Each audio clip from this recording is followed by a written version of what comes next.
Hey y'all, welcome back to Army is Able. I am Army, of course, if you're new here, and today we have a video from Lit Nomad. Is a smaller channel, but it's growing in popularity. I actually originally saw this video on a larger channel that I have a love-hate relationship with, but nonetheless, this video is really thought-provoking, so of course, you know, I had to bring it to you, and we're gonna talk about it, but yeah, let's check it out together.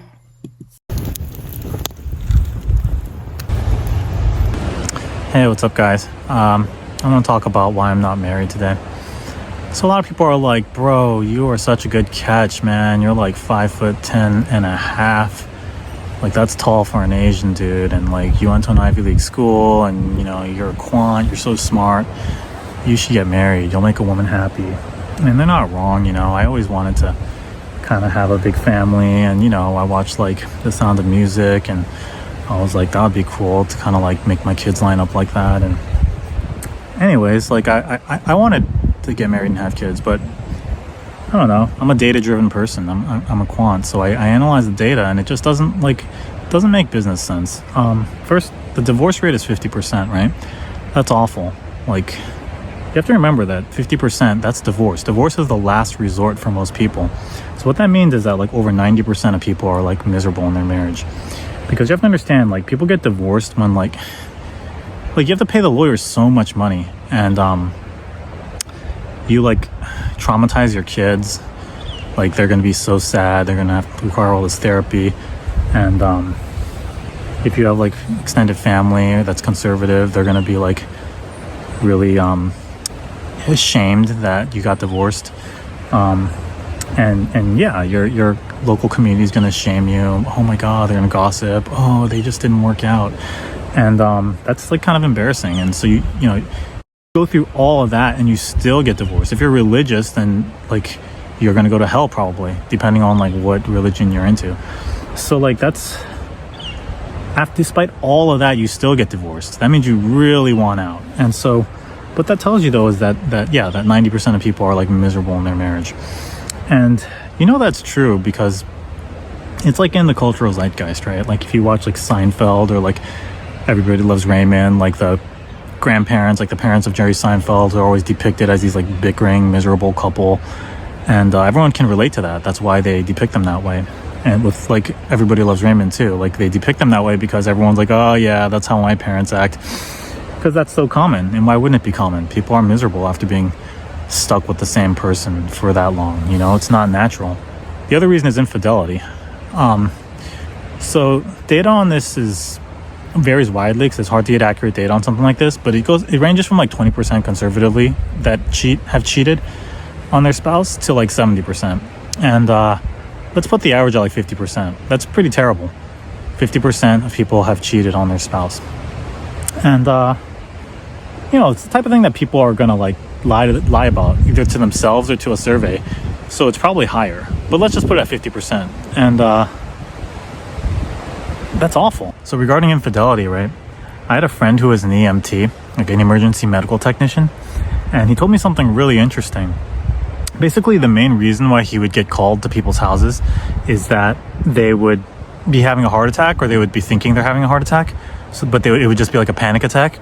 And when he gets to their house, like the guy would like confess to them, like immediately. They like grab him and be like, and they would tell him like they cheated on their wife like 7 years ago or something. And he'd be like, okay, thanks for sharing that. We're gonna get you on the stretcher here. And he said it happens to him a lot. Like, he's only been working the role for like a year, and he said it happened to him like 5 times. And I found that to be like quite noteworthy, because these people, right, even though they got away with cheating, they had to carry the weight of infidelity in their heart. And they didn't really get away with it in that sense, because it was like a splinter in their mind that they had to live with for the rest of their lives. And I don't know if it's like based in Christianity, and that's why they thought they would go to hell if they didn't like confess to someone before they passed to the next life. But nevertheless, for one reason or another, like they kind of like suffered through the guilt of that infidelity. And so yeah, of the 50% who cheat, without a doubt, like, you know, some people got away with it, and they didn't really get away with it. It's kind of like the point I'm making with that story. Those are terrible.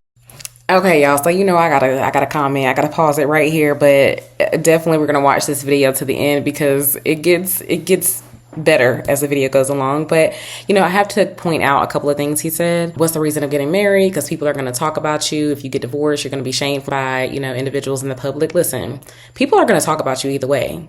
They're going to talk about you if you're single. They're going to talk about you if you get married. Yes, divorce is on the rise. But I would say there are other factors in this day and time that contributes to that more than just the union doesn't work. Throughout history, marriage and monogamy has worked for civilization. It's worked for society. It's worked in bringing up children. He mentioned that if your marriage fails, people are going to talk about you. They're going to talk about you regardless. If you're single and you're at a certain age, why aren't you married? Unfortunately, I think people put too much stock into what other people think about them. They don't pay your bills. They're not laying in your bed. They're not signing your checks. Why do you care about what people have to say? That should be the last thing you're worried about.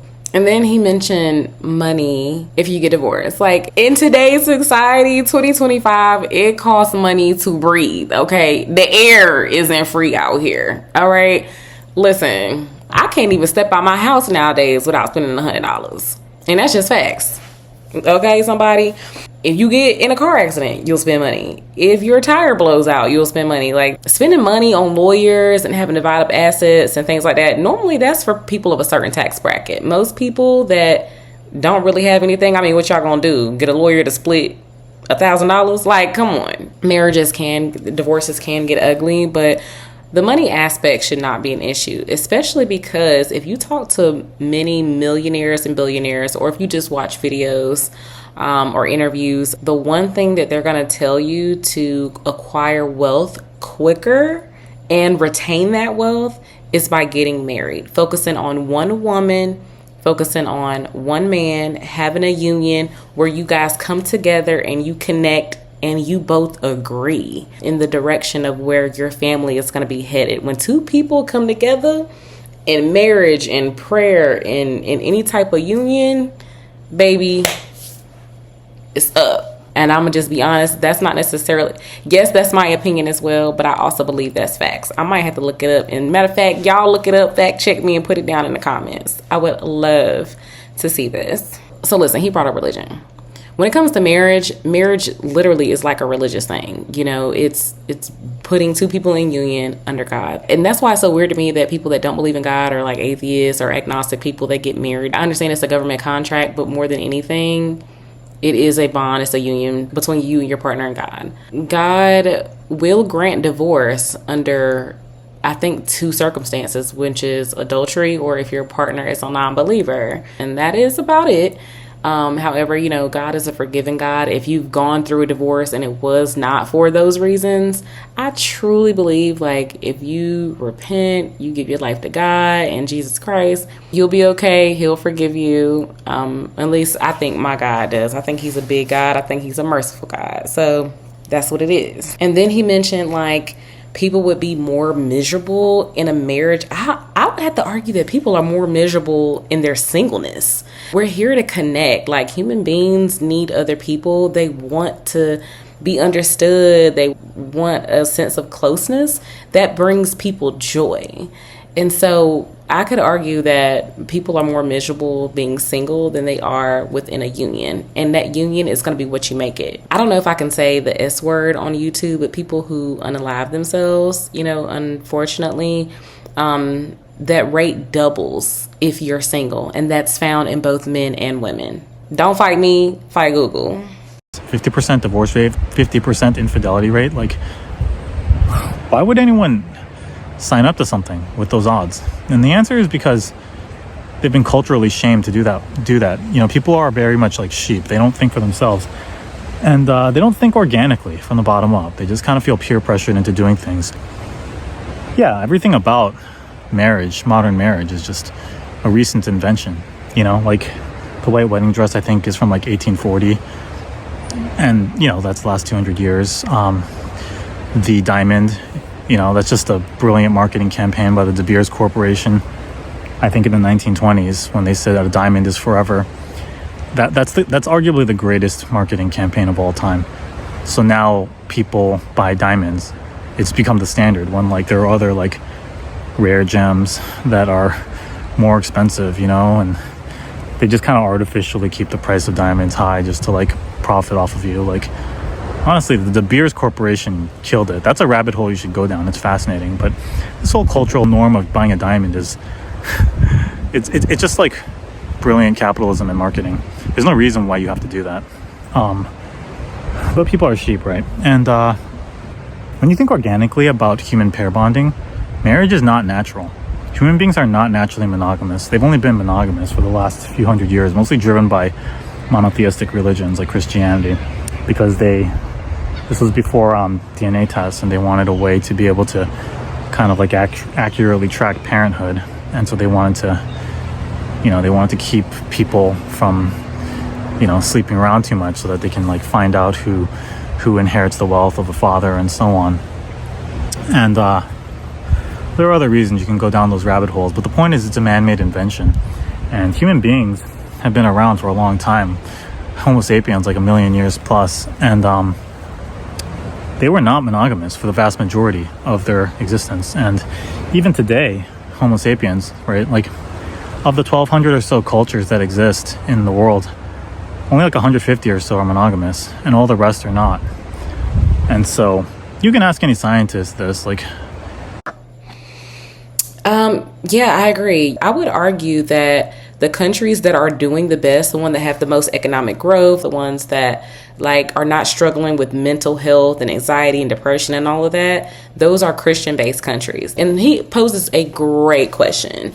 If marriage ultimately 50% ends in divorce, or marriage ultimately 50% ends in cheating or infidelity, why would anyone do it? I think that's a solid question to ask, to be honest. I think you really need to have a lot of foresight and really understand those odds before you get married. Is it worth it for you? And if it is, roll the dice. I know personally, if somebody said, hey, you have a 50% chance of hitting the lottery, would you play? Absolutely, you know. So it really just depends on how you look at it and your mindset going into a marriage, if you want it to last, and if you're going into it for the right reasons, you know what I'm saying? So if you're going into it because you want love, companionship, you want to do right by your God, and you are a part of a monotheistic religion like Christianity, you know, Muslim, or others, yeah, you know what I'm saying, you want to live right.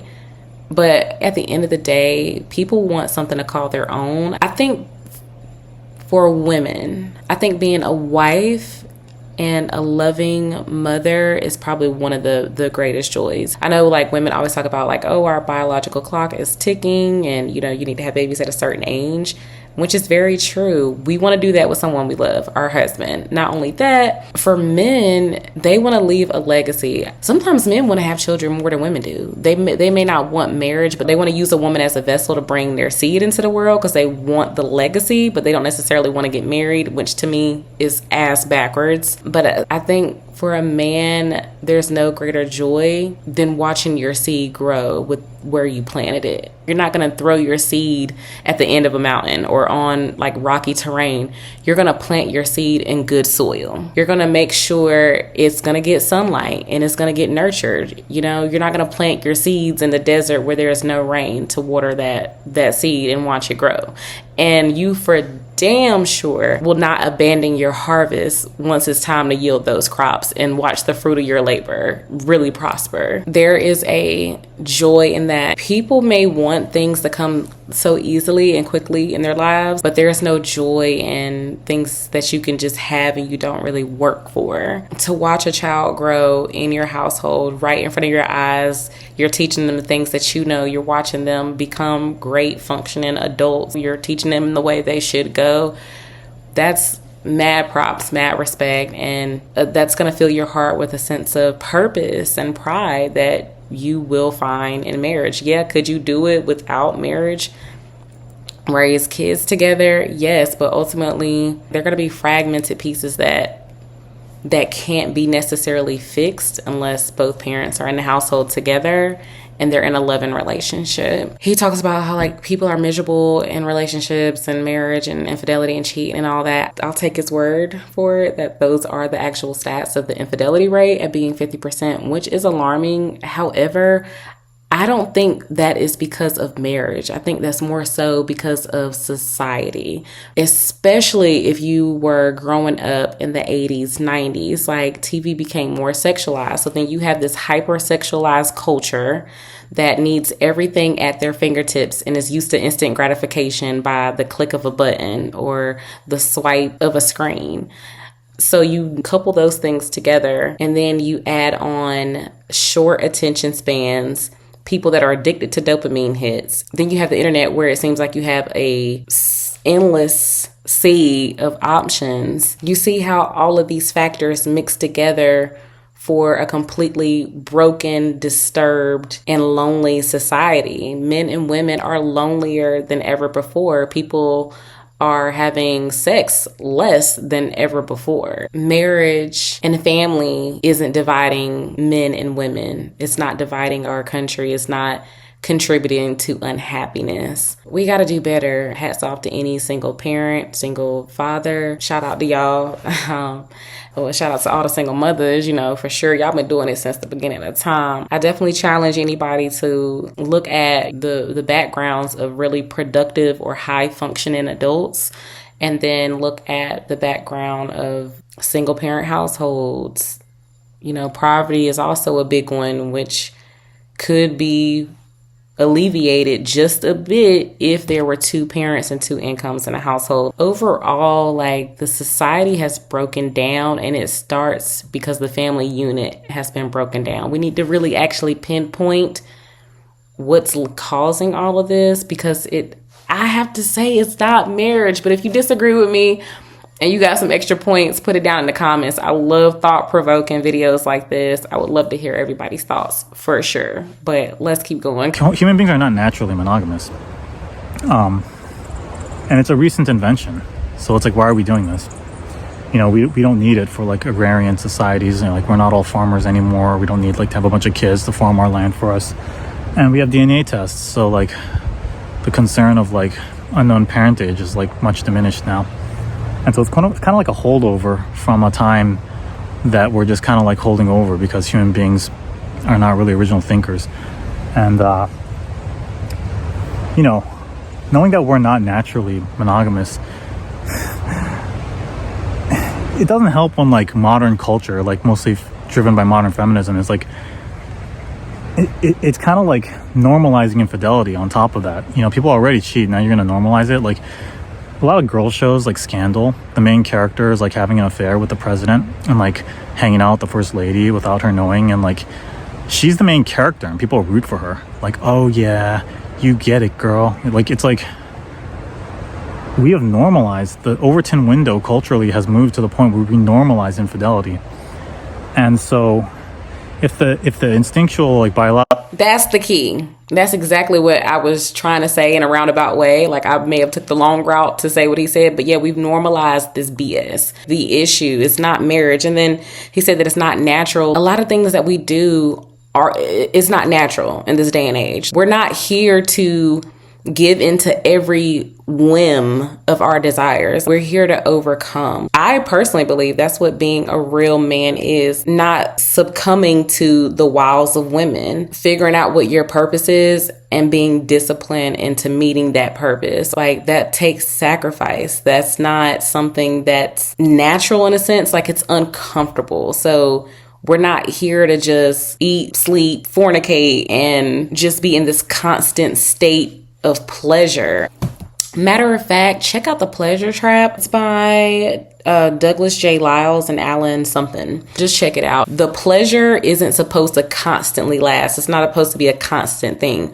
We have to work for the pleasure. We would implode on ourselves if we stayed in this constant loop of pleasure. Let's just keep going. Temptation to cheat wasn't enough. We've normalized it culturally as well. Culturally, we would try to shame that in the past.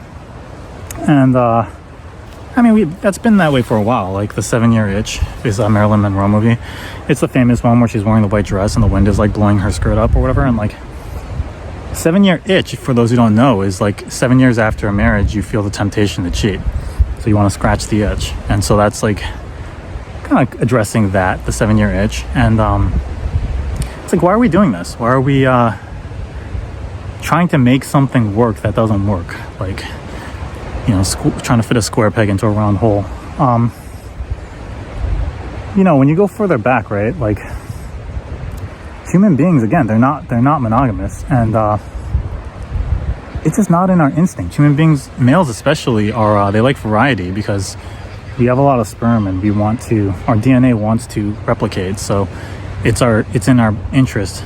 The optimal mating strategy is to sleep with as many women as possible. Whereas for women, they're only able to have one child at a time every 9 months. So paternal investment makes more sense for them. So the idea of like some Chad that'll like love them and protect them while they're pregnant and like, you know, bring them food in the cave while they're 9 months pregnant is like, that's really attractive to them, you know.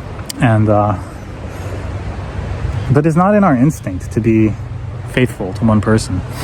And so kind of like a bear at a circus that's like, you know, wearing a tuxedo and like standing on its hind legs, like, you know, with the ringleader like whipping it to like stand on its hind legs and act like a human. Like, that's not natural for the bear, right? But like, it's forced to act that way.